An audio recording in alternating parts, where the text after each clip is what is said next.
Hello दोस्तों, तो आप सभी को स्वागत है हमारे इस चैनल रंजन जीएस सेंटर पे। तो आज हम लोग क्लास 10th का मैथ पढ़ने जा रहे हैं, ठीक है। तो उसमें जो पहला चैप्टर का नाम है वास्तविक संख्या। ये जो वास्तविक संख्या है वो संख्या पद्धति के अंतर्गत आता है। तो संख्या पद्धति क्या होता है इसके बारे में हम जानते हैं। तो देखिए, संख्या जो है और पद्धति, यानी संख्या और पद्धति ये दो शब्द है, ठीक है। संख्या और दूसरा पद्धति, यानी संख्या जो है वो तो गिनती की संख्या कोई संख्या कहा जाता है। अगर गिनती लिख रहे हैं तो उसको संख्या बोलेंगे, ठीक है। और अगर उसका जो पद्धति है वो लिख कैसे रहे हैं उसको बोला जाता है पद्धति, ठीक। लिखने का नियम को ही बोला जाता है पद्धति। तो हम कैसे लिखेंगे संख्या को, इसकी जानकारी प्राप्त करते हैं। तो सबसे पहला जो टॉपिक बना हुआ है यहाँ पर देखिए कि संख्या की उत्पत्ति का इतिहास, यानी संख्या की उत्पत्ति कैसे हुआ उसके हम लोग देखेंगे। इतिहास कैसे, मतलब जो जन्म लिया संख्या जो है उसकी उत्पत्ति कैसे हुई उसके बारे में हम लोग देखते हैं। तो देखिए, कुछ समय पहले यानी बहुत समय पहले देखा जाए, प्राचीन काल में देखा जाए तो संख्या एक भी नहीं था। मतलब जैसे जीरो होता है, एक दो होता है, प्रकृत संख्या गिनती संख्या मतलब होता है, और फिर बोलते हैं पूर्ण संख्या प्रकृत संख्या होती है, और पूर्णांक संख्या होती है, सम संख्या, विषम संख्या, भाज्य संख्या होती है। इसकी उत्पत्ति कैसे हुआ, ठीक है। तो देखिए, सबसे पहले देखा जाए तो एक किसान था, छोटा मजदूर था बोल सकते हैं। जब वो क्या किया कि गुफा में रहता था, उस समय आदिवासी जो लोग होते थे वो गुफा में रहते थे, ठीक है। तो उसमें क्या हुआ ना कि उस समय पशुओं को पालना शुरू किए। कोची पालना शुरू किए, तो पशु को पालना शुरू किए। तो उसमें क्या हुआ कि पशु जैसे मान लेते हैं कि 5 को पाल लिए 5 को पाल लिए, और जब वो क्या किए कि जब 5 को लेकर गए चराने के लिए, तो उनको तो मालूम नहीं था कि 5 को पशु हमारे पास है। लेकिन क्या हुआ कि जब 5 पशु को चराने के लिए ले गए, तब क्या उन्होंने सोचा कि अगर एक पशु अगर भुला जाए तो उसमें हमारा तो घाटा चला जाएगा। तो हमें पता कैसे चलेगा कि एक पशु भुला गया है, पहले गिनती तो नहीं था, इसी कारण मतलब वो थोड़ा सोच में पड़े, ठीक। तो जब सोच में पड़े तो उनको कौच हुआ कि एक ढेला जो होता है गिट्टी, उसको बोलते हैं गिट्टी को 5 को था, तो 5 को जब जितना लेकर जाते थे वो ऐसे डाल देते थे गिट्टी को घड़ा में, ठीक है। तो जैसे और फिर घड़ा में डालते थे, और जैसे वो लेकर आते थे तो घड़ा में से जो गिट्टी थे डालते थे उसको फेंक दिया करते थे। तो इसी कारण का हुआ कि संख्या का उत्पत्ति हुआ। जैसे मान लेते हैं कि 5 को 6 को गया तो 6 को गिट्टी डाल दिए, फिर उसमें 6 को लेकर वापस आए तो 6 को निकाल दिए फिर उसमें से। और एक दिन ऐसा हुआ कि सब लेकर गए, ठीक है, सब लेकर गए, लेकिन उधर से एक भी पशु नहीं आया उनके पास। तो क्या हुआ कि जो गिट्टी डाले थे तो वो एक भी नहीं डाले उसमें, और एक भी निकाले नहीं, तो उसमें जीरो का खोज हुआ, ठीक है, जीरो का खोज हुआ। तो इस प्रकार जो संख्या का इतिहास था वो शुरुआती हुआ था, ठीक। अब इसके अंतर्गत अगर संख्या पद्धति के अनुसार देखा जाए तो इसमें आया था वास्तविक संख्या, परिमेय संख्या, अपरिमेय संख्या, प्रकृत संख्या, पूर्ण संख्या, पूर्णांक संख्या, सम संख्या, विषम संख्या, भाज्य संख्या और अभाज्य संख्या। यहाँ पर हम देखेंगे सबसे पहला जो टॉपिक 1 है, टॉपिक 2 भागों में बांटा गया है। टॉपिक 1 तो हम लोग पढ़ चुके हैं पिछली कक्षाओं में। अब जो है टॉपिक 2 है उसको हम लोग क्लास 10th में पढ़ेंगे, ठीक है। तो देखिए, जो वास्तविक संख्या है इसको हम लोग पुनः एक बार रिवीजन कर लेते हैं जो पिछले अध्याय में हम लोग पढ़ चुके हैं। तो देखिए, वास्तविक संख्या कहे के मतलब जो है उसमें परिमेय संख्या और अपरिमेय संख्या दोनों होगा। परिमेय संख्या किसे कहते हैं, तो वैसी संख्या जिसे p बटा q के रूप में लिखा जा सके उसे परिमेय संख्या कहते हैं। अपरिमेय संख्या, और वही हो जाएगा परिभाषा, वैसी परिमेय संख्या वैसी संख्या जिसे p बटा q के रूप में नहीं लिखा जा सके, q equal to not zero और p equal to not zero हो परिमेय संख्या में भी, q equal to not zero परिमेय संख्या में भी हो जाएगा, ठीक है। अब इसके अंतर्गत जब परिमेय संख्या पढ़ा गया तो परिमेय संख्या को भी बहुत तरीका से बांटा गया है, लेकिन परिमेय संख्या के अंतर्गत ही एक प्रकृत संख्या आता है, पूर्ण संख्या आता है, पूर्णांक संख्या आता है, सम संख्या, विषम संख्या, भाज्य संख्या और अभाज्य संख्या आता है। तो देखिए, सबसे पहले तो देखा जाए तो प्रकृत संख्या देखेंगे। प्रकृत संख्या को ही बोला जाता है नेचुरल नंबर, ठीक है, नेचुरल नंबर बोला जाता है। तो प्रकृत संख्या जैसे गिनती की संख्या होती है उसे ही प्रकृत संख्या बोला जाता है। और दूसरा में जो है गिनती की संख्या कहे के मतलब जो है यहाँ 1 से स्टार्ट होगा, 1 2 3 4 ऐसे से जाते रहेगा, ठीक है। इस 3 जो डॉट है उसका भी अर्थ होता है। अगर हम लिख रहे हैं प्रकृत संख्या तो 3 को डॉट कहे के मतलब अनंत तक जाएगा, इसको हम नहीं भी लिख सकते हैं अनंत, लेकिन यहाँ पे लिख देते हैं, आप लोग समझ जाइएगा आराम से, ठीक है, अनंत 2 डॉट देके। अब देखिए, ये तो प्रकृत संख्या के एग्जाम्पल हो गया, लेकिन पूर्ण संख्या जो होता है, पूर्ण संख्या अगर प्रकृत संख्या में अगर हम जीरो को मिला देते हैं, जीरो को मिला देंगे तो क्या बन जाएगा, पूर्ण संख्या बन जाएगा, ठीक है, पूर्ण संख्या बन जाएगा। उसी प्रकार अगर हम पूर्णांक संख्या को भी लिखते हैं तो पूर्णांक संख्या में प्रकृत संख्या तो रहेगा, प्रकृत संख्या और पूर्ण संख्या दोनों रहेगा, लेकिन इसमें जो धनात्मक मान हो गया, और इसका ऋणात्मक मान भी लिख देंगे तो ये पूर्णांक संख्या हो जाएगा। ठीक है, तो देखिए यहाँ पर अगर हम -1 -2 -3 इस प्रकार लिखेंगे तो क्या होगा, ये तो पूर्णांक संख्या बन जाएगा। ठीक है, अगर हम सम संख्या लिखेंगे तो इसका परिभाषा जो निकलेगा वैसी प्राकृत संख्या जो 2 से पूर्णतः विभाज्य हो, वैसी प्राकृत संख्या जो 2 से पूर्णतः विभाज्य हो। जैसे मान लेते हैं कि 2 4 6 8 10, देखिए तो 2 से विभाज्य है, पूर्णतः विभाज्य है, 2 से विभाज्य है।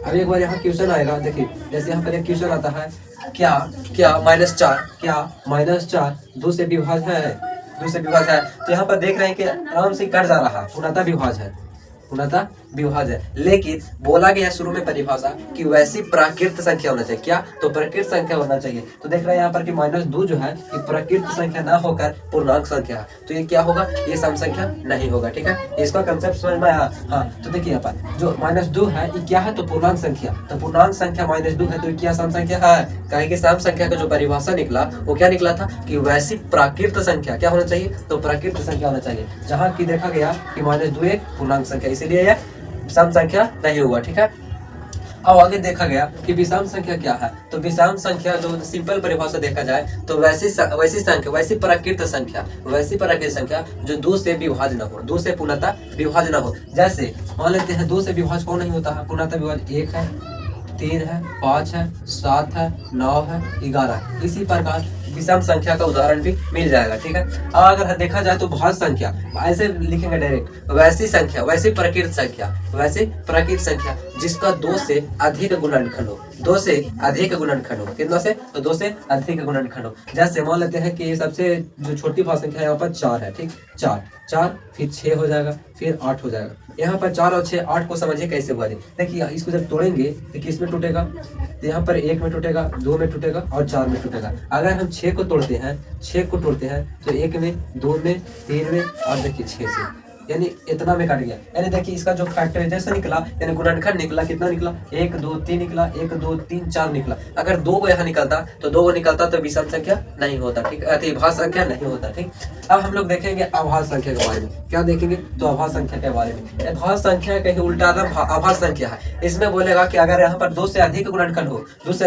तो भाज्य संख्या, लेकिन केवल 2 गुणनखंड हो, तो उसे बोला जाएगा अभाज्य संख्या। ठीक है, अभाज्य संख्या, जैसे अभाज्य संख्या का एग्जाम्पल जो हो जाएगा 2 3 5 7। अगर हम इसको तोड़ते हैं तो वो अपने से कटेगा, वो अपने आप से कटेगा, 1 से कटेगा, वो अपने आप से कटेगा। जैसे 3 को भी देखते हैं, यानी 7 को देखते हैं, केवल 1 और 7, इसको छुड़ाकर 1 और 7 को छुड़ाकर किसी और संख्या से विभाज्य ये नहीं होगा। ठीक है, तो यहाँ पर समझ में आ गया होगा पूरा। अगर दूसरा नाम देखा जाए तो शुरू से समझते हैं, वास्तविक संख्या को R से सूचित किया जाता है। क्या से सूचित किया जाता है, तो R से सूचित किया जाता है। परिमेय संख्या को यहाँ पर Q से सूचित किया जाता है। क्या से, तो Q से सूचित किया जाता है। अपरिमेय संख्या को I से सूचित किया जाता है। प्रकृत संख्या को नेचुरल नंबर n से सूचित किया जाता है। पूर्ण संख्या को a से सूचित किया जाता है और पूर्णांक संख्या को z से सूचित किया जाता है। सम संख्या छोड़ दीजिए, विषम संख्या, भाज्य संख्या। अच्छा देखिए यहाँ पर एक क्वेश्चन पूछता है कि सम संख्या को क्या कहा जाता है, अन्य नाम क्या है। तो यहाँ पर सम संख्या का जो दूसरा नाम है युग्म संख्या। क्या है, तो युग्म संख्या। क्या है, तो युग्म संख्या। और दूसरा है विषम संख्या। विषम संख्या देखिए सम विषम, सम के मतलब युग्म और विषम के मतलब अयुग्म। सम के मतलब युग्म और विषम के मतलब अयुग्म। ठीक है, अब देखिए उसी प्रकार भाज्य संख्या को बोला जाता है यौगिक संख्या या संयुक्त संख्या। भाज्य संख्या को यौगिक संख्या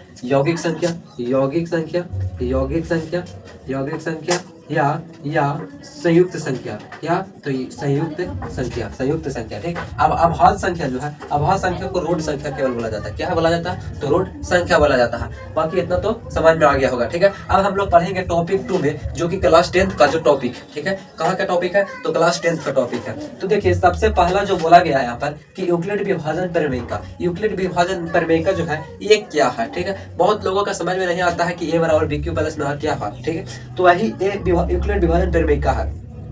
सबसे पहले देखा जाए तो यूक्लिड जो विभाजन प्रमेय का है वो एक सिद्ध किया हुआ कथन है। क्या है, तो सिद्ध किया हुआ कथन है जो किसी भी प्रश्न को हल करने में मदद करता है। क्या कौन मदद करता है, तो यूक्लिड विभाजन प्रमेय का। यूक्लिड विभाजन प्रमेय का जो है वो बोलता है कि भाज्य बराबर भाजक गुणे भागफल प्लस शेषफल, इसको फॉलो करता है। ठीक, जैसे मान लेते हैं कि कोई क्वेश्चन दिया हुआ है, अगर हम उसको बना रहे हैं जिस नियम के द्वारा बना रहे हैं उसको बोला जाएगा यूक्लिड विभाजन प्रमेय का। और जिस प्रक्रिया के द्वारा हम बना रहे हैं, यानी जैसे जैसे जो बोल रहा टॉपिक, जैसे मान लेते हैं कि यहाँ पर बनाना है हमको चाय बनाना है, क्या बनाना है, तो चाय बनाना है। तो चाय बनाने के लिए जो मुख्य जो चीजें होंगी उनमें, वो क्या होगा, ये वो पानी होगा, और वो चीनी होगा, पानी और चीनी होगा। जैसे अगर पानी और चीनी नहीं रहे तो क्या चाय बनेगा, तो नहीं बनेगा, ठीक है। तो उसी प्रकार जो यूक्लिड विभाजन प्रमेय का है, अगर हम एचसीएफ के जो एचसीएफ से रिलेटेड है यूक्लिड विभाजन, अगर हम एचसीएफ का सॉल्यूशन कर रहे हैं, अगर यूक्लिड विभाजन प्रमेय का हम सहयोग नहीं लेंगे तो एचसीएफ नहीं ज्ञात होगा, ठीक है,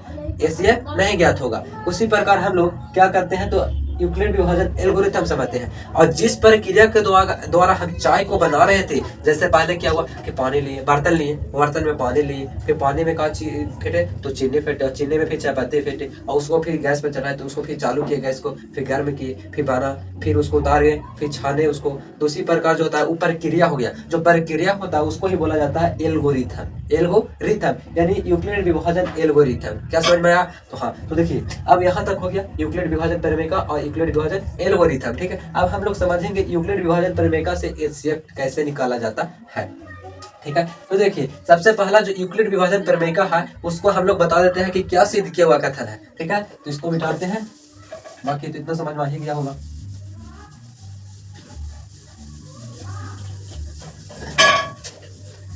अगर ये वाला पढ़ लेते हैं पूरा 1 से 9 तक, तो एक भी ऐसा क्वेश्चन ना होगा संख्या पद्धति में जो आपको से छूट जाएगा, ठीक है। बाकी आपके हाथ में है सर, जो पढ़ना है आप पढ़ते हैं कि नहीं पढ़ते हैं इसको।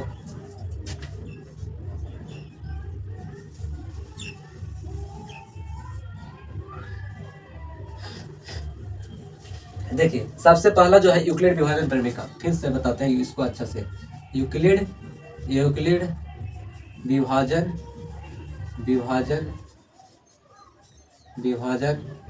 प्रमेय का। तो देखिए अभी हम जो बोले, क्या बोले, तो ये बोले कि यूक्लिड विभाजन जो प्रमेय का है वो सिद्ध किया हुआ कथन है। तो क्या है ये, तो सिद्ध किया हुआ कथन है। क्या है, तो सिद्ध किया हुआ कथन, सिद्ध किया हुआ कथन है, कथन है। तो क्या सिद्ध किया हुआ कथन है, तो इसमें जो बोलता है a बराबर बी क्यू प्लस में r, जहां पर देखा जाए, जहां पर a जो होगा वो बड़ा होगा हमेशा b से, ठीक। अब इसका जो कंसेप्ट निकलता है यहाँ पर से कैसे निकलता है, जीरो जो है इसके ऐसे होगा, फिर यहाँ पर फिर इसको ऐसे होगा। कहे के मतलब जो है ये जीरो होगा, जीरो से हमेशा r जो होगा बड़ा होगा, जीरो से हमेशा r बड़ा होगा, या जीरो भी हो सकता है, ठीक है। जीरो हमेशा जो होगा वो r से, यहाँ पर उल्टा बोल दिया है। देखिए जीरो जो है, जीरो के दाने तीर है, ठीक। तो जीरो दाने तीर है, तो जीरो जो होगा r से हमेशा छोटा होगा, जीरो जो होगा हमेशा r से छोटा होगा या उसके बराबर होगा। यानी जीरो से हमेशा r जो होगा बड़ा होगा या उसके बराबर हो सकता है, और r से बड़ा होगा b, r से कौन होगा, बड़ा b। यहाँ पर समझ में नहीं आया होगा। अगर हम यहाँ पर एक बात बताते हैं, एक और भाग देकर बताते हैं। जैसे मान लेते हैं कि 4 है और यहाँ पर मान लेते हैं कि 9 है, ठीक है। तो यहाँ से जब हम भागा दे रहे हैं तो 4 दूना 8 होता है, यहाँ पर 4 दूना 8। अब देखिए 9 में से 8 जाएगा तो 1 यहाँ पर हुआ, ठीक। अब इसको हम लोग बोलेंगे, किसको बोलेंगे a, किसको बोलेंगे b, किसको बोलेंगे q और किसको बोलेंगे r। तो देखिए सबसे पहला देखा जाए तो a जो है a, इसको बोलेंगे a, इसको बोलेंगे a, ठीक। अब a बोले इसको, अब b किसको बोलेंगे और q किसको बोलेंगे, ठीक। तो देखिए यहाँ पर जो e जो होगा 4, e इसको बोलेंगे b, कितना बोलेंगे, इसको बोलेंगे b। और जो बचा EQ इसको बोलेंगे Q, और 2 बचा था जो उसको बोलेंगे Q। अभी जो 1 बचा यहाँ पर उसको बोलेंगे R। अब देखिए यानी भाज्य बराबर, यहाँ पर देखा जाए तो भाज्य बराबर भाज्य के गुणे भागफल प्लस में शेषफल, ठीक है। तो देखिए यहाँ पर जो है भाज्य बराबर भाज्य गुणे भागफल प्लस शेषफल। तो भाज्य कौन है, तो भाज्य बोलेंगे a को बोलेंगे भाज्य, और b को बोलेंगे ये वाला भाजक, और जो भागफल है वो उसको बोलेंगे बी क्यू, यहाँ पर क्यू हो गया, और जो शेषफल है उसको बोलेंगे आर, प्लस में आर। देखिए यही वाला था यहाँ पर। अगर देखिए ए जो है किसके बराबर, बी क्यू प्लस में आर के बराबर है, ठीक है। ए जो है बी क्यू प्लस में आर के बराबर है। इसी प्रकार अगर देखा जाए तो देखिए यहाँ पर जो बी के मान है यहाँ पर बताया गया है, यहाँ पर गौर से देखिएगा, यहाँ पर कि जो जीरो है, जीरो एक यहाँ पर लेते हैं, एक दूसरा लेते हैं। जैसे मान लेते हैं कि 4 है और यहाँ पर 16 है, ठीक। 4 चक्को 16। अब देखिए यहाँ पर जीरो आ गया। अब देखिए यहाँ पर कौन बी है, कौन जीरो है, कितना से कौन बड़ा है, कितना से कौन छोटा है। जो देखिए यहाँ पर जैसे जीरो है, जीरो हमेशा आर से छोटा हो सकता है। जो जीरो है मतलब आर जो है, आर हमेशा जीरो के बराबर होगा या जीरो से छोटा हो सकता है। तो देखिए जो आर है, आर ई तो है आर। अब देखिए आर के मान जीरो हो सकता है, जीरो हो सकता है, या आर से आर जो है उसको से छोटा हो सकता है। तो 4 है तो 4 से छोटे नहीं, जीरो। हाँ अब देखिए यहाँ पर 4 है, 4 से छोटा है 1, हाँ है, जीरो हो सकता है, यानी जीरो से बड़ा भी हो सकता है आर, जीरो से बड़ा भी हो सकता है आर। तो यहाँ पर देखिए है ये वाला। यहाँ पर देखिए क्या हुआ कि फिर से समझाते हैं इसको अच्छे से। देखिए मान लेते हैं कि 2 एग्जाम्पल लिए, यहाँ पर एग्जाम्पल नंबर 1 लिए कि 2 से भागा दिया, मान लेते हैं 4 में, 2 दूना 4। यहाँ पर जीरो शेषफल आया, क्या आया, आर के मान जीरो आया, आर के मान जीरो आया। इसको बोलेंगे, किसको बोलेंगे, बी, इसको बोलेंगे बी, ठीक है, हो गया। तो देखिए आर जो है, आर हमेशा जीरो के बराबर हो सकता है या जीरो से बड़ा होगा। आर जो है जीरो के बराबर हो सकता है या जीरो से बड़ा हो सकता है। तो देखिए आर जो है, आर तो जीरो का मान आ ही गया। अब दूसरा अगर हम देखते हैं, जैसे मान लेते हैं कि 3 है और 12 है, 3 है और 14 यहाँ पर, 3 चौको 12। अब देखिए 4 में से 2 जाएगा तो 2। अब देखिए ये आर के मान यहाँ पर बताया कुछ गया है कि जीरो के बराबर हो सकता है या जीरो से बड़ा होगा। जीरो के बराबर हो सकता है और किससे बड़ा होगा, तो आर के मान जो है बी से छोटा होगा, आर के मान बी से छोटा होगा। तो बी ई न है, बी ई वाला है और आर ई वाला है। तो बी से छोटा है 3, देखिए 3 है और ये 2 है, तो 3 से छोटा है 2 और जीरो से बड़ा है, ठीक है। तो यही बात फॉलो करता है यहाँ पर। बाकी तो समझ गए होंगे। अब हम लोग समझेंगे क्या, अब हम लोग समझेंगे यूक्लिड विभाजन प्रमेय का, ठीक है। यूक्लिड विभाजन प्रमेय का नहीं, एल्गोरिथम। तो एल्गोरिथम है जो देखिए जैसे पर यहाँ पर मान लेते हैं कि बोल रहा है कि 4 और 15 का HCF ज्ञात करें, HCF ज्ञात करें, ठीक।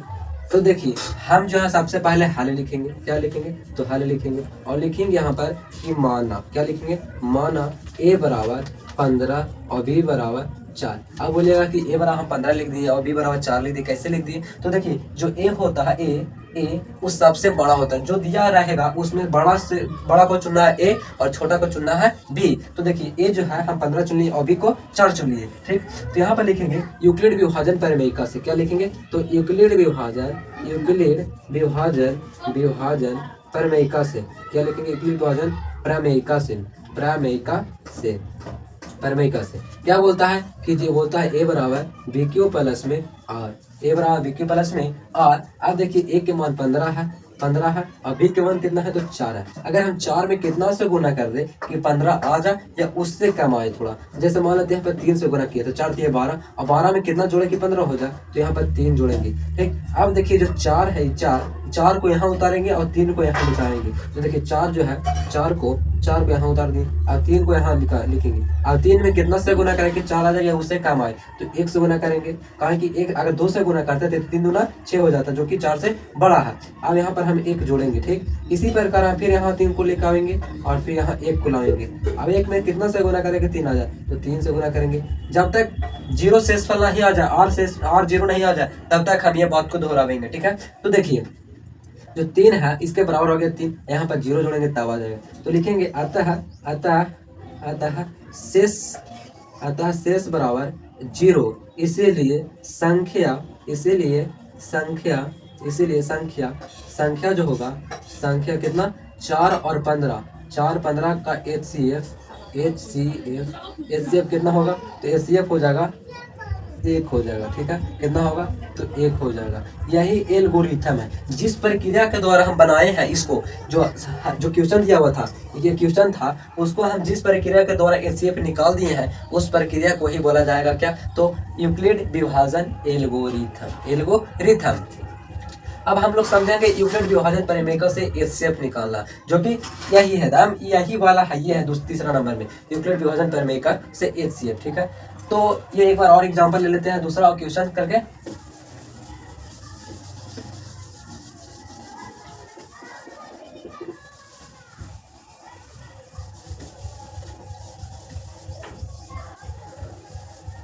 मान लीजिए कि यहाँ पर बोल रहा है कि 16 और 18 का एचसीएफ ज्ञात करें।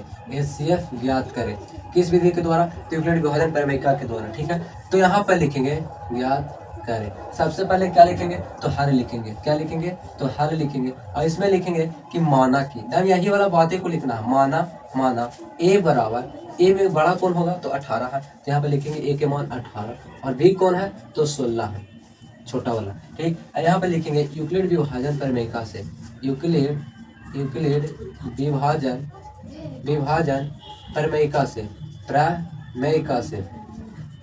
प्रमेयिका से। ठीक, तो क्या बोलता है, ए बराबर जो होता है बी क्यू प्लस में आर, जहाँ पर जो होगा 0, फिर यहाँ पर बी, यहाँ पर आर और फिर बी हो जाएगा। ठीक, अब देखिए ए के मान जो है 18 है और बी के मान क्या है तो बी के मान 16 है। 16 में हम कितना से गुना करें कि 18 आ जाए उसे कम आवे, तो 16 में अगर हम 1 से गुना करते हैं और उसमें 2 जोड़ देते हैं तो इसके बराबर हो जाएगा। ठीक, अब जो जिससे गुना किए हैं यानी 16 जो है 16, जिसको बोलते हैं भाज्य बराबर भाजक, इसको बोलते हैं भाजक, जो भाजक है इसको लिखेंगे यहाँ पर, अब इसको लिख कर यहाँ पर इसको फिर भाजक बनाएंगे 2 को। अब 2 में कितना से गुना करें कि 16 आ जाए, तब तक करना है जब तक शेषफल 0 ना आ जाए। तो यहाँ पर अगर हम और से गुना करते हैं और 0 जोड़ते हैं तो शेषफल जो होगा 0 आ जाएगा। तो यहाँ पर क्या लिखेंगे, अतः शेषफल शून्य है। ठीक है, शून्य है, इसीलिए 18 और 16 का एचसीएफ 2 होगा। ये वाला आंसर लिख देंगे। ठीक है, यही इसी प्रकार सभी को बना देना है। अगर पूछे कि इतना का एचसीएफ निकाल यूक्लिड विभाजन परिमेय से, तो हम इसी बात को फॉलो करेंगे। ठीक है, इसी बात को फॉलो करेंगे। बाकी तो हो गया, यहाँ पर 3 तक हो गया। अब हम लोग 4, 5 और 6 अगला पार्ट में पढ़ेंगे। ठीक है, तब तक के लिए जय हिंद।